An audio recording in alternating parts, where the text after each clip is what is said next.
best ISO. Rack it up, I got a bit of the bank to make me a safe house. Shake it up, she got her hands on her knees and she bringing the cake out. Smoke it up, I got some gas, some packs, I'm up in the greenhouse. Ball it up, I'm with the gang, we taking shots off the rebound.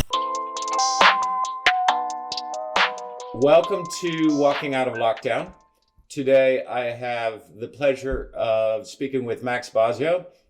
Max is a professional in the creative industry, specializing in design. I've known Max for years, and one of the reasons I'm really excited to have him here today is Max has always had a very specific point of view, a very specific direction. I knew him in the early days of Nascent Design, and it's always been amazing to me to watch you, Max, follow that direction, that path, and still be able to expand it and integrate other things. I was at PT Fashion when you introduced your line of boots and shoes using old materials, which I thought was absolutely genius. I still want a pair of those boots, but we'll talk about that later. And I think it's very interesting for us to talk to you today, especially given that, you know, Nascent spends a lot of time on corporate transformation. They help people with their brands. They help them direct where they're going. But also because I know you're a father, you're a person who loves the outdoors. Every year I get jealous of watching your skiing trip photos. So I think it's a real unique opportunity for us. Good morning. Very much. Glad to be here. All right, let's jump right in, okay? And the first question I like to ask is, let's go back to New Year's Day. All right, what were your expectations for the coming year? Personally, professional, how did things look? What did you think this year was going to be? Well, actually, interesting question. Back on New Year's Day, I was really hoping to get into a pandemic, honestly. I hope we have a pandemic this year. Well, clearly, I was not expecting anything of what it's happening. It's still happening nowadays. And actually, I was really looking forward to a great year. You know, I almost try to be very optimistic. It's kind of like the way I try to spin my life, generally, especially in a period of life, generally speaking, regardless of the pandemic and anything, that is very unpredictable by nature. We live in a period of life and history where it's very hard to make projects and really planning things ahead too far down. But I think, you know, having the right attitude certainly will help you to kind of embrace, you know, the new year as kind of like something really, you know, that's kind of my attitude. So there was, you know, that's what I was looking forward to. I was looking forward to, you know, become a billionaire, you know, the same thing. Usual things. Yeah.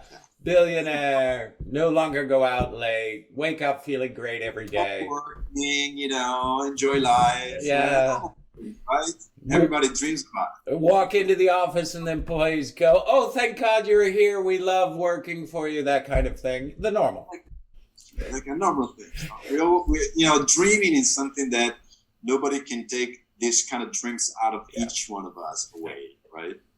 So that's kind of like, you know, where I started from. And you know, at some point, you know, our lives somehow has changed, as we know. All right. Well, first of all, let's talk a little bit about lockdown. I mean, you are in Milan. Italy was, as we all know, one of the first ones to really effect a lockdown. What happened to you, and then what also happened to your studio? What also happened to the people in your work? Well, I have to say, yes, we got into a lockdown basically since the beginning of March. I have to say, as far as like the lockdown is concerned, let's separate the personal aspect and the professional aspect. The two things are kind of connected, but they're actually different. I have to say, on a personal level, I like to start with the personal aspect because, you know, when somebody, even for a good purpose, is taking away your freedom to go whatever you want to do, whatever you want to do, go whatever you want to go, it's certainly something that it's a major change. But I have to say, personally, and I can talk about me, I went through this last couple months kind of I know it might sound weird, but in a way, kind of enjoying this sort of kind of on hold time that Sure. this because I saw it as an opportunity in a way, you know. Why opportunity? I mean, it's kind of obviously if you're in a good health, you know that's important. If you're in a good health, your family, your relatives, nobody's it's in the hospital, because obviously I heard a lot of bad stories that when you go through such like major dramatic changes in your life, you can't see this as a oh, that's great, no, obviously. We got lucky. I get lucky, and I try to look at this as an opportunity rather than something that was going to take away something from me. I think if I have to point out which was the major opportunity aspect on a personal level, I would say time. And you were asking me before, about like the beginning of this year, and I was, beside jokes, I was actually certainly looking to jumpstart and really, embracing my life, maybe even do better, maybe making, increasing the revenues of the agents, maybe getting new clients, really the classic kind of like, when you're an entrepreneur, when you get your own business, you're all looking forward to expand what you do, right? When this happened, I think, in a way, I realized it was a great opportunity to kind of slow down. I mean, I think there is a huge debate that has been going on for years, especially in the Western society, about how can we slowing down things and give us each other, a little bit of time to think about, to reflect, to even get bored, and maybe invent new things and get the time to think through it. Also kind of meditating a little bit about where you are in your life, what you want to do going forward. I think this is a great opportunity. I remember a few years ago, I'm 51, by the way, and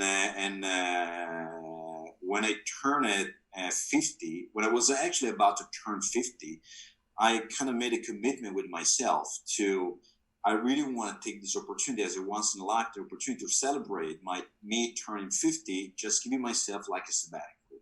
I really want to, give myself the gift of some time for myself to travel, to do the things that I like to do. I think it's kind of like, it should be, personally, I think it should be, something that everybody has to do. It has to give as a right in anybody's life, 1 year just for you. Okay.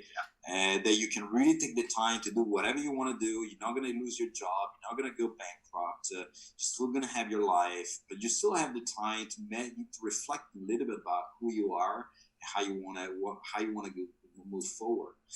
And obviously, because of my businesses, because of very hectic life that we all have, obviously I didn't take a sabbatical.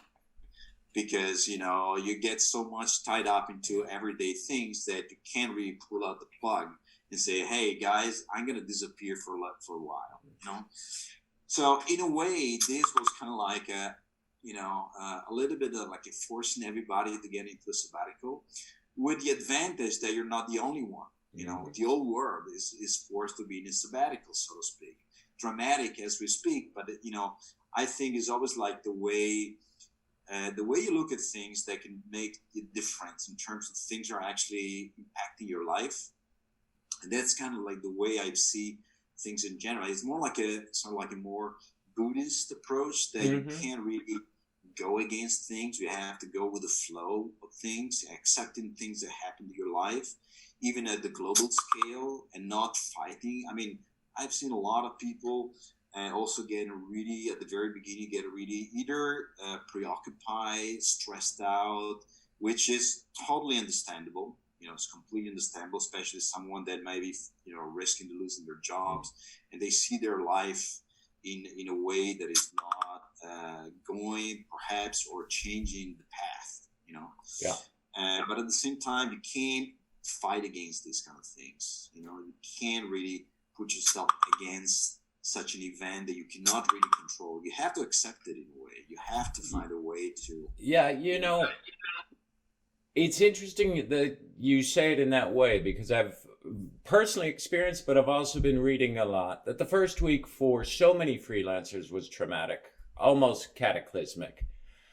But contrary to a lot of other sectors, especially people that were employed, freelancers bounce back. And by the second or third week, we're experiencing a lot of what you're talking about. Either because they finally had time to be bored, to be creative again, which is what I found.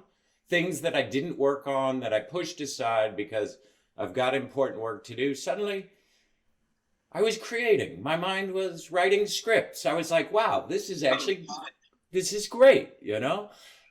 But, and also just because we have a tight format, I want to keep this on track.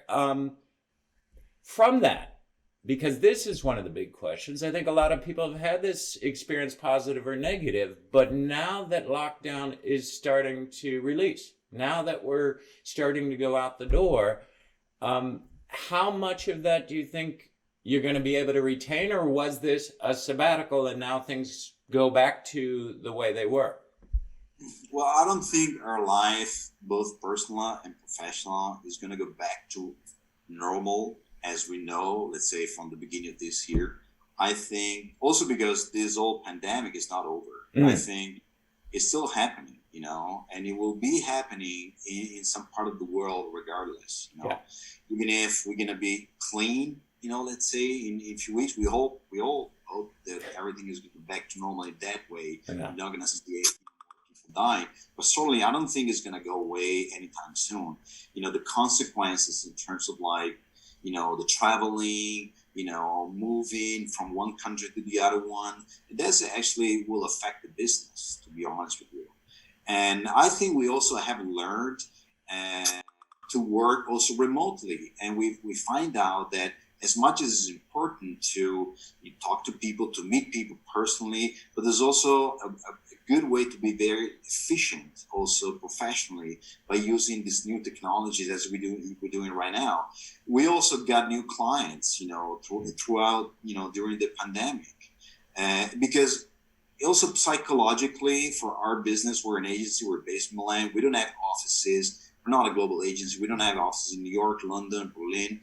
And before it was kind of like complicated for clients, even for, you know, even within Europe, to reach out an agency which wasn't, you know, next door or potentially we could meet.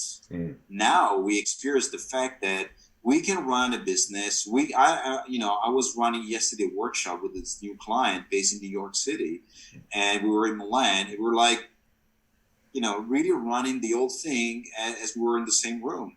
And it's kind of like we kind of overcome this kind of psychological barrier that if we cannot meet in person, we cannot work together.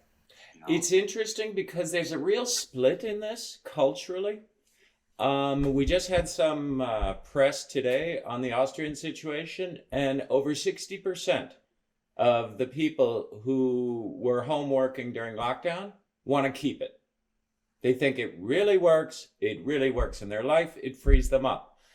Interestingly enough, in the United States, over 80% of the population thinks that home working is impoverishing, that they lose their sense of social connection, and that it doesn't really work as well. Which I find interesting because it also tends to give the idea that a lot of the American culture, their entire community is their workplace, not just their professional community. Let me ask, go ahead, please. I think we need to separate, you know, home working during the lockdown as we all went through, which is kind of like unusual, unnormal, unnatural in some ways. One thing is like find a better balance between, you know, home working and working the way we used to work. You know, I can tell you, you know, for instance, from my experience, when I talk with my people, with my guys, my team, and I told them that I would love to, and I will try to experiment in going forward, kind of a mixed, balanced way of, you know, getting to the office and working from home. You know, obviously not that you have to stay at your home all the time. No. But let's say, you know, one day a week you can freely work from home. You don't have to come to the office. You don't have to commute. Immediately, they say, we would love to do that. Yeah. Obviously, you have to find the right balance. Obviously, when you're going through like a home working because you're in a lockdown, you can't leave your home except for like buying food and like basic stuff. It's unnatural in a way. It's too much, Yeah. I guess. Well, you haven't set it up. Look, as somebody who's been freelancing, either in journalism or in filmmaking or even in culture, uh, if you want, I've been home working for 25 years. I always have an office. I always have a part of the house. It's quite separate. I always have rules, like I change to go to work. I change when work's over and things. I have noticed that when you're in a creative process, that it's best to have everybody in the same room. That dynamic of ideas, of just throwing things there, of feeding off each other, I definitely like to be there. But when it's time to get work done, I actually prefer the home office because there's not the interruptions, there's not the meetings just to have meetings, which sometimes happen. But let me ask you one of my favorite questions, just because the responses have made me so happy today. But all right, let's say today's the end of lockdown. All right, you're at your doorway. You're looking out. You can go anywhere. You can do anything. What's the first thing you want to do? Since I'm in Italy, I would like to get a nice, beautiful coffee from a nice, fantastic coffee bar. This is something that I miss, not just necessarily because of the coffee itself. It's the rituality, of going there and even kind of waiting a little bit, in the morning. Obviously, I can have a great coffee at home, but it's the ritual that is different. That aspect is something that I'm kind of missing.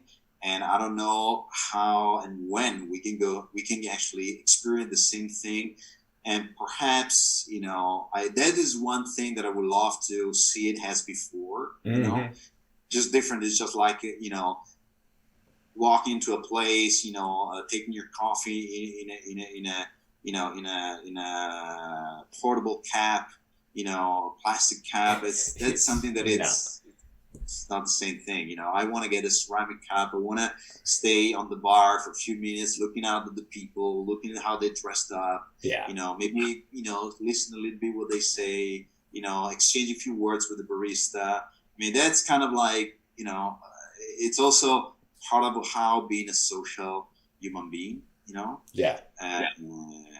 Now, your answer is the same as mine. It was the first thing on my list. I just want to go out, sit at a coffee place, have a nice espresso, and watch, and just participate. That's life to me. Something interesting.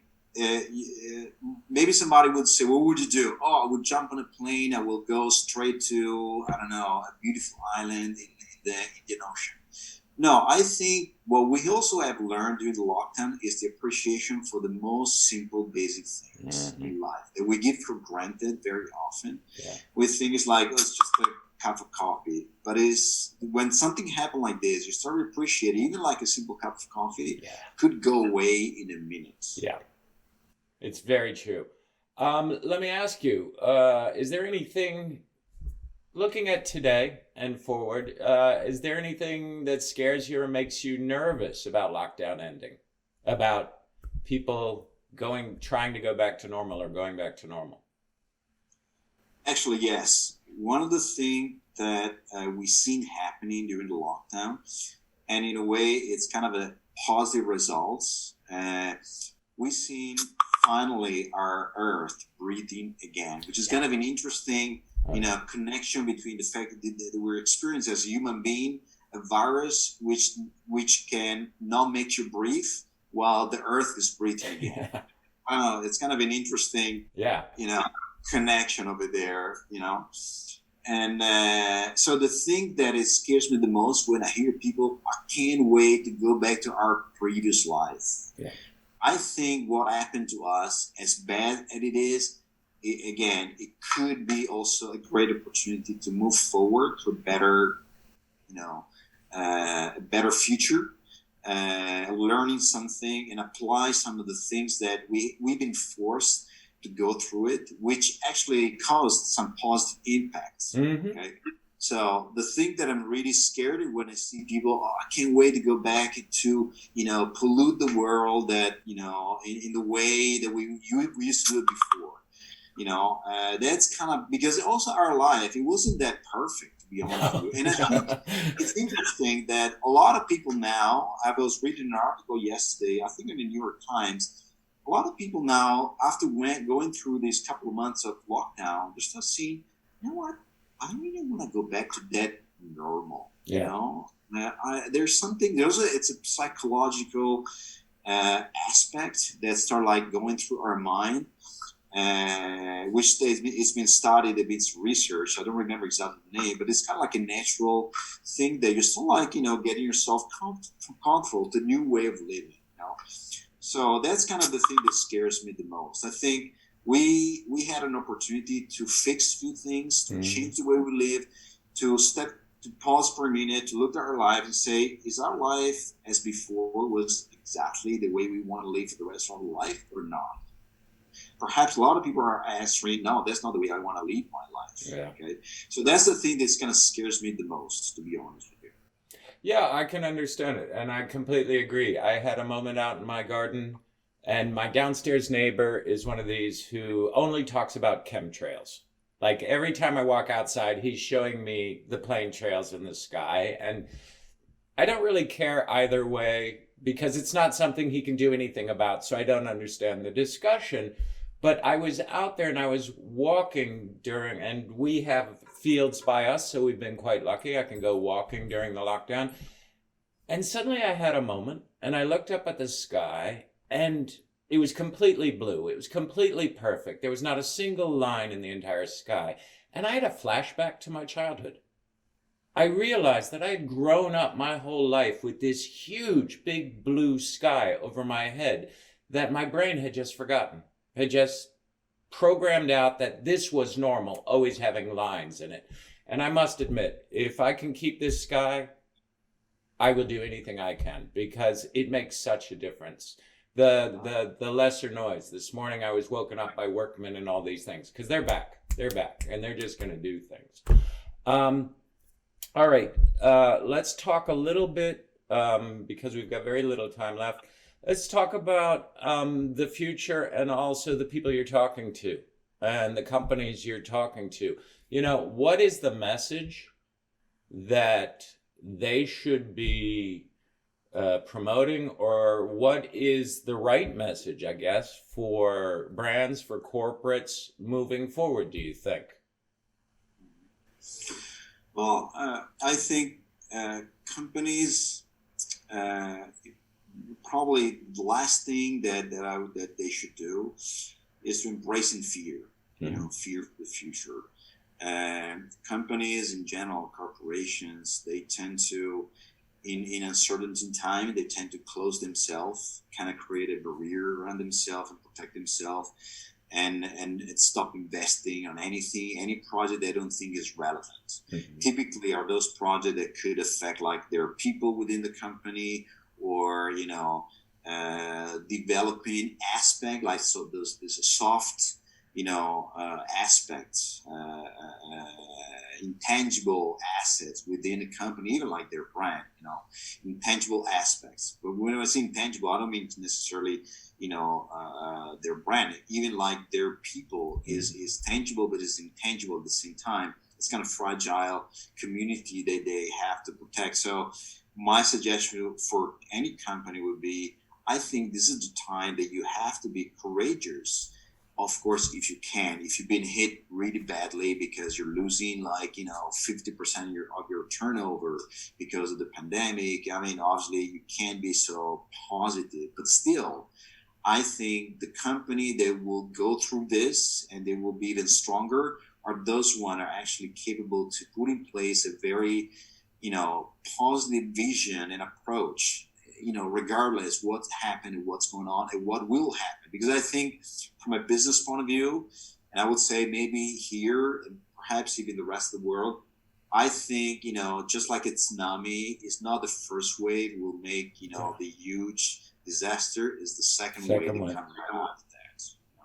So it could be very easily that we're going to see the major impact on economic scale of what happened, not necessarily now, but maybe, you know, a few months down the road, maybe like at the beginning of fall.